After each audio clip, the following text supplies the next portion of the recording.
আমি আমন্ত্রণ জানাচ্ছি বেলডাঙ্গা মৌলানা সাইদুল ইসলাম সাহেবকে।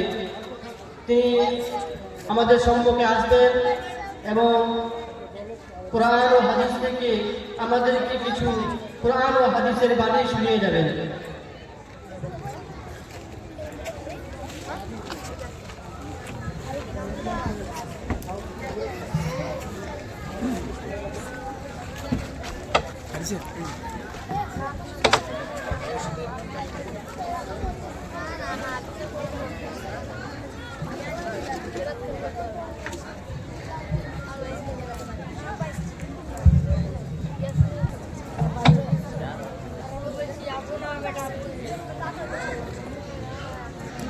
السلام عليكم ورحمة الله وبركاته। الحمد لله সমস্ত তারিফ, সমস্ত প্রশংসা, সমস্ত গুণগান সেই মহান আল্লাহ রাব্বুল আলামিনের জন্য, যে মহান আল্লাহ রাব্বুল আলামিন আজকে আমাদেরকে এমন তৌফিক দিলেন যে জান্নাতের বাগানের মধ্যে স্বয়ং আল্লাহ রাব্বুল আলামিন ওয়াদা করেছেন। আল্লাহ কি ওয়াদা করেছেন? আল্লাহ বলেছেন যে জায়গার মধ্যে আমি আল্লাহ এবং আল্লাহ রাসূলের কথা হয় সেই জায়গায় জান্নাতের বাগান। আর এই জান্নাতের বাগানের মধ্যে যে বান্দা নিয়ত করে আমার কথাগুলো শুনবে, আমি মহান আল্লাহ রাব্বুল আলামিন ওই ব্যক্তির জীবনের গুনাহগুলো মাফ করে দেব। সুবহানাল্লাহ। এরপরে পরে বিশ্বের অদ্বিতীয় সাইয়্যিদুল মুরসালিন শাফিউল মুযনিবিন নবী মুহাম্মদ রাসূলুল্লাহ সাল্লাল্লাহু আলাইহি ওয়াসাল্লামের উপরে লাখো কোটি দরুদ শান্তির দ্বারা বর্ষিত হবে। সকলে বলি আল্লাহুম্মা আমিন। আমার বন্ধুগণ, আমি বেশি কথা বলবো না, খুব অল্প সময়ের মধ্যে দু চারটা আলোচনা করে আমার বক্তব্য শেষ করবো ইনশাআল্লাহ। পৃথিবীর মধ্যে প্রতিটা মানুষ সঠিক রাস্তা অনুসন্ধান করে। আমার অঞ্চলের মানুষ এবং আপনাদের অঞ্চলের মানুষ, প্রত্যেকটা মানুষ সঠিক রাস্তাটা অনুসন্ধান করে। আমার বন্ধুগণ, আপনি যদি এই পৃথিবীর জমিনের মধ্যে সঠিক রাস্তাটা অনুসন্ধান করতে চান, এই পৃথিবীর জমিনের মধ্যে আপনি যদি সঠিক রাস্তাটা জানতে চান, তবে আপনাকে পৃথিবীর মধ্যে একটি কাজ করতে হবে। পৃথিবীর মধ্যে সবথেকে সম্মানীয় যে কিতাবটি রয়েছে, মর্যাদাবান যে কিতাবটি রয়েছে, সেই কিতাবটির নাম হলো আল কোরআন। কি ভাই? কোরআন। কোরআন পৃথিবীর মধ্যে সবথেকে সম্মানীয় একটি কিতাব। এই কিতাবের জ্ঞান আপনাকে অর্জন করতে হবে। পৃথিবীর মধ্যে আপনি যদি কোরআনের জ্ঞান অর্জন করতে পারেন, পৃথিবীর মধ্যে আপনি যদি কোরআনকে স্টাডি করতে পারেন,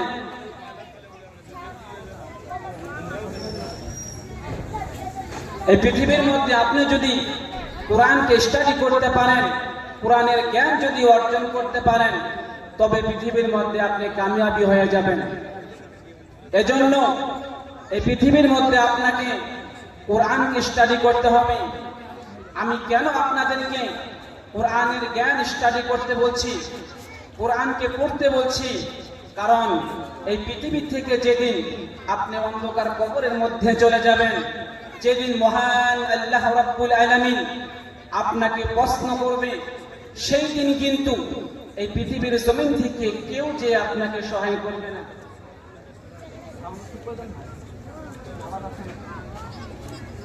এই পৃথিবীর থেকে কিন্তু কেউ যে আপনাকে সহায় করবে না।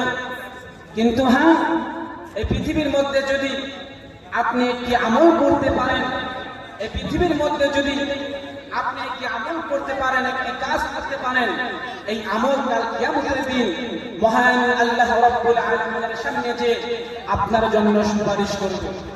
আমার বন্ধুগণ, আমলটি হলো এই কোরআনকে স্টাডি করতে হবে। এজন্য পৃথিবীর মধ্যে আপনাদেরকে বলবো, আপনারা কোরআনকে স্টাডি করুন, কোরআনের জ্ঞান অর্জন করুন, কোরআনের জ্ঞান যদি অর্জন না করতে পারেন, পৃথিবীর মধ্যে আপনার সঠিক রাস্তা খুঁজে পাবেন না পৃথিবীর মধ্যে। এজন্য যদি আমল আপনাকে করতে হবে, আপনি যদি পরকালে যদি আপনি সুখ পেতে চান, পরকালে যদি শান্তি পেতে চান, এজন্য আপনাকে দুটি আমল করতে হবে। নাম্বার 1 যে আমলটি করতে হবে, সে আমলটি হলো পৃথিবীর মধ্যে রমজান মাসে রোজা রাখতে হবে। কি করতে হবে ভাই? জোরে বলে কি করতে হবে? রমজান মাসে রোজা রাখতে হবে। আপনি যদি পৃথিবীর মধ্যে এই রমজান মাসে রোজা রাখতে পারেন, এই রোজা কাল কিয়ামতের দিন মহান আল্লাহ রাব্বুল আলামিনের কাছে যে আপনার জন্য সুপারিশ করবে। রোজা কি বলে জানেন? আমার বন্ধুগণ, আমার সোনামানিকেরা, ভালো করে শুনে রেখে দিবেন। পৃথিবীর মধ্যে জমিনের মধ্যে আপনি যদি একটি আমল করতে পারেন, এই রমজান মাসে রোজাটা যদি রাখতে পারেন, এই রমজান মাসে রোজা কাল কিয়ামতের দিনে মহান আল্লাহ রাব্বুল আলামিনের কাছে যে বলবে, মালিক, এই ব্যক্তিটা আমি রমজান মাসে রোজাকে পৃথিবীর মধ্যে খুবই মহাব্বত করত, আমি রমজান মাসে রোজাকে রেখেছিল, এই ব্যক্তিটা আমি রমজানকে বড় ভালোবাসত। ওই যে যখন বিকাল টাইম হয়ে গেত, বিকালের সময় খাবার যখন সামনে চলে আসতো, এই ব্যক্তিটা কি করত? খাবারগুলো না খেয়ে খেয়ে খেয়ে আপনার কাছে হাত তুলে চোখের পানি ছেড়ে আপনার কাছে ও মালিক, এই ব্যক্তিকে আপনি মাফ করে দেন, এই ব্যক্তিকে আপনি মাফ করে দিয়ে জান্নাতের মধ্যে পৌঁছে দেন। আমার নবী মুহাম্মদ রাসূলুল্লাহ সাল্লাল্লাহু আলাইহি ওয়াসাল্লাম বলেন, এই সাহাবারা তোমরা শোনো, এই ব্যক্তিটা তখন কি করবে? রমজান মাস যখন আল্লাহর কাছে নিয়ে সুপারিশ করবে, আল্লাহর কাছে নিয়ে তখন বলবে, মহান রব্বুল আলামিন রমজান মাসের কথা শুনে ওই ব্যক্তিকে জীবনের গুনাহগুলো মাফ করে দিয়ে ওই ব্যক্তিকে জান্নাতের মধ্যে পৌঁছে দেবে। শুনে বলা যাবে না? আমার বন্ধুগণ, 2 নম্বর যে আমলটা রয়েছে পৃথিবীর মধ্যে, 2 নম্বর আমলটা যদি আপনি করতে পারেন, 2 নম্বর আমলটা হলো পৃথিবীর মধ্যে আপনাকে কোরআনকে স্টাডি করতে হবে, কোরআনের জ্ঞান আপনাকে অর্জন করতে হবে। কোরআনের জ্ঞান যদি আপনি অর্জন করতে পারেন, এই কোরআন নিয়ে কাল কিয়ামতের দিনে আল্লাহ রাব্বুল আলামিনের সামনে গিয়ে বলবে, মালিক, এই ব্যক্তিটা আমি কোরআনকে বড় মহব্বত করত, এই ব্যক্তিটা আমি কোরআনকে বড় ভালোবাসত, আমি কোরআনকে বড় মহব্বত করত, ওই যে রাত থেকে জেগে আমি কোরআনকে তেলাওয়াত করত। ও মালিক, আমি আজকে কোরআন আপনার কাছে সুপারিশ করতেছি, এই ব্যক্তি দুনিয়ার মধ্যে আমাকে যেভাবে মহব্বত করেছে, আমাকে যেভাবে সহায় করেছে, আজকে বিপদের সময় আমি কোরআন আপনার কাছে বলতেছি, আপনি কোরআন এই ব্যক্তিটাকে মাফ করে দিয়ে জান্নাতের মধ্যে পৌঁছে দিন। আমার বন্ধুগণ, সোনার মানিকেরা, ভালো করে শুনে রেখে দিবেন।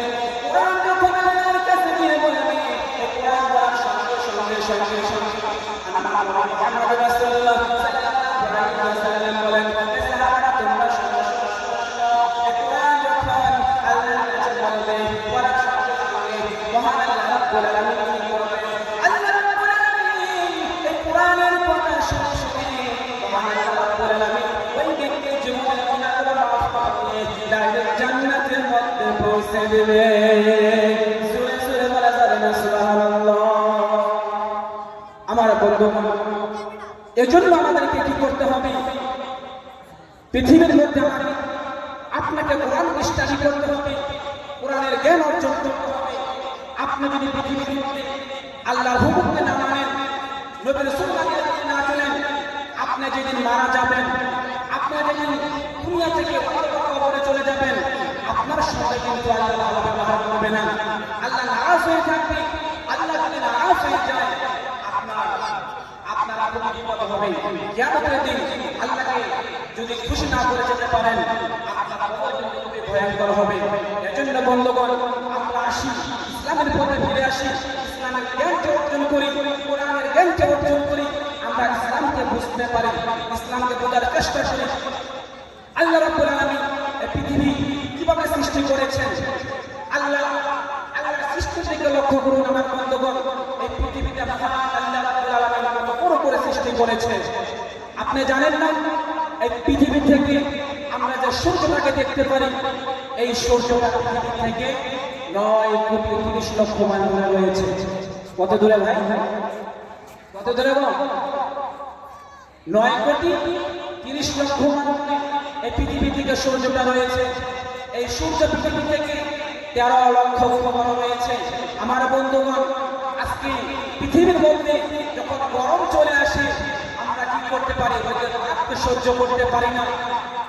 আমরা ফ্যানের নিচে চলে যাই, এসির মধ্যে চলে যাই। আমার বন্ধুগণ, আপনি যদি পৃথিবীর মধ্যে আমল না করে যান, কাল কিয়ামতের দিনে এই সূর্যটা আমার মাথার উপরে চলে আসবে। সেই সময় আপনি কেমন করে সহ্য করবেন? আমার বন্ধুগণ, বলতেছিলাম আল্লাহর সৃষ্টির দিকে লক্ষ্য রাখুন। এই পৃথিবীটা, এই পৃথিবী থেকে সূর্য 13,00,000 গুণ বড় হয়েছে। সূর্যটাই বড় নয়, এই সূর্য থেকে কোটি কোটি গুণে বড় রয়েছে। আল্লাহ সৃষ্টি করে রেখে দিয়েছেন, এই আমরা দেখতে পাই, দেখতে পারি। আমার বন্ধুগণ, এই সমস্ত কিছু আল্লাহ প্রথম আসমানের নিচের মধ্যে রয়েছে। আল্লাহর প্রথম আসমানটা কত বড় আপনারা জানেন? আমার বন্ধুগণ, আমার সোনার মানিকেরা, কথাগুলো ভালো করে শুনে রেখে দেবেন। মহান আল্লাহ রাব্বুল আলামিন এই পৃথিবীটা কত বড় বানিয়েছেন, এই আকাশটা কত বড় বানিয়েছেন।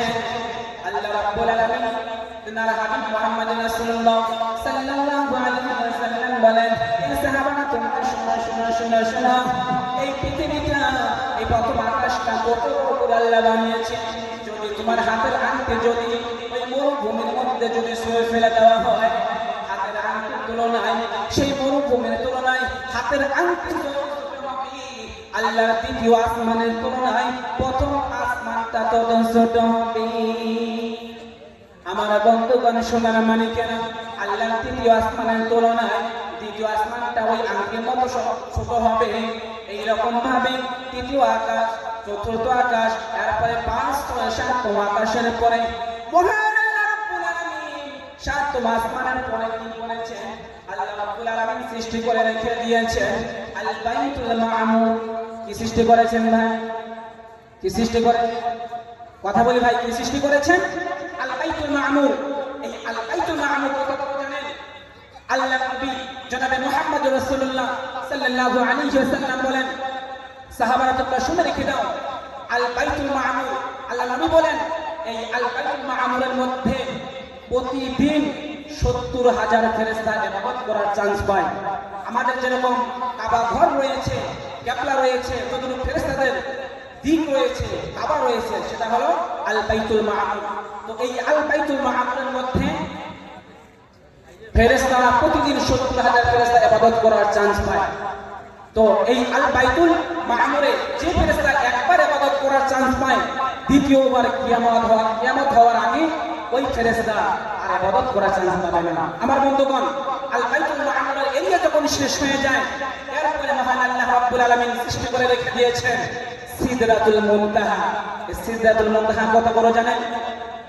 এই সিদরাতুল মুনতাহা হলো ফেরেশতাদের জ্ঞান সীমানা, এই পর্যন্তই শেষ। তারপরে কি হয় ফেরেশতারা কিন্তু বলতে পারে না। তো সিদরাতুল মুনতাহা এরিয়া যখন শেষ হয়ে যায়, তারপরে মহান আল্লাহ রাব্বুল আলামিন লিখে দিয়েছেন ফি লাওহিল মাহফুজ। লাওহিল মাহফুজ যেখানে কোরআন শরীফকে নাযিল করা হয়েছে, যেখানে আমাদের ভাগ্য চুক্তি লিখে রাখা হয়েছে, সেটা হলো লাওহিল মাহফুজ। তো লাওহিল মাহফুজের এরিয়া যখন শেষ হয়ে যায়, তারপরে মহান আল্লাহ রাব্বুল আলামিন সেখানে হলো লা জামান লা মাকান, সেখানে কোনো টাইম নেই, কিছু নেই, কোনো টাইম টেবিল নেই। সেখানে আল্লাহর আরশ হয়েছে, আল্লাহর কুরসি হয়েছে। আল্লাহর কুরসি কেমন জানেন?